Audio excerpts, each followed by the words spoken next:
Good morning, Aaron. Yeah, it's definitely an interesting time for dating, more specifically online dating. I'm joined by I always mess up your title. Family therapist, licensed marriage therapist. Did I get it? Licensed marriage and family therapist. You almost got it, but that's okay.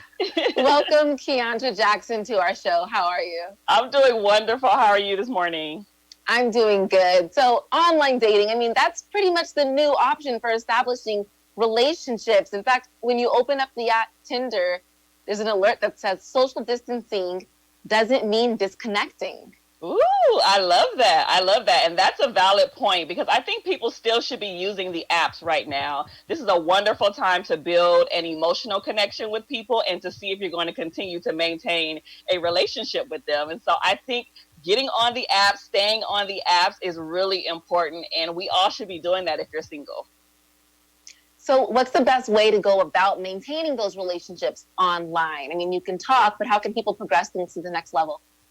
I love the fact that we still have technology, so we can still do video chats. And I always say that, that's a way to make sure that you're maintaining the relationship, and it'll help you kind of see if you want to stay with this person or not, or evolve once this whole pandemic is over, right? So you should be building an emotional connection with them. You should be talking, and this is going to let you see if things are, I guess you can say, if there's a vibe there outside of just physical or even some type of sexual connection. And Keandra, in your path, in your career line of work, working with families and with relationships, do you ever come across concerns of fear using dating apps?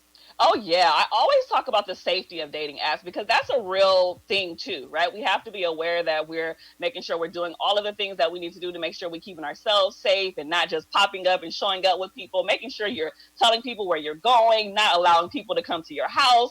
Just putting those safety measures in place is important. But we also can't live in fear either. So if you don't take that first step and get out there and see if you can meet somebody, you might be single for much longer than you anticipate. So definitely keep safety in mind. And you're looking at this graphic right now. Those tips are right there on the screen.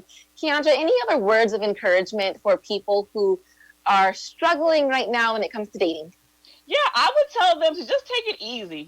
Don't always focus on getting to the next level because that's subjective, right? So we don't know what that's going to look like, but you want to make sure that you're on these apps. And I think now is a particularly great time to do that because it'll eliminate all of the people who are on the apps just for hooking up and, for other reasons. The people who really want to build a connection are going to be on the apps right now. And this is the time to tap into it. Perfect. Thank you so much, Keandra. Licensed marriage and family therapist. I got it this time. All right. Thank you for joining us. Back to you guys. You got it.